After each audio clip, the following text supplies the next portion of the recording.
তো বন্ধুরা good morning. দেখুন পুকুর থেকে আজকে জাল দিয়ে মাছ ধরা হচ্ছে। চলো দেখি, এই অনেক মাছ পড়েছে। চলো চলো চলো চলো, জাল ভর্তি হয় মাছ উঠেছে। ওই পালালো, যা এই বড় বড় মনোপিয়া চিংড়ি মাছ। দেখুন বন্ধুরা, তারপর জাল দিয়ে প্রচুর মাছ উঠেছে। জাল ফেলে কিছু মাছ ছেড়ে দেওয়া হচ্ছে, সবগুলো তো নেওয়া সম্ভব নয়। বহুতগুলো গলদা চিংড়ি উঠেছে, অনেকগুলো। তো আপনাদের সঙ্গে ভাবলাম যে সকালে শেয়ার করি। তো আমার ভিডিওগুলো একটু দিতে লেট হচ্ছে, কিছু কাজের জন্য আমার একটু সময় হয়ে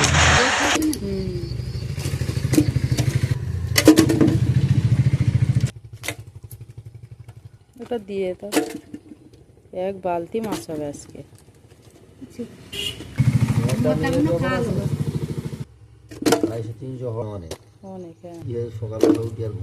মাছ দেখ বাবু, আজকে এক বালতি মাছ হবে। এই দেখ পুরো হাফ বালতি হয়ে গেছে, অনেকটা মাছ তো ছেড়ে দিয়েছি।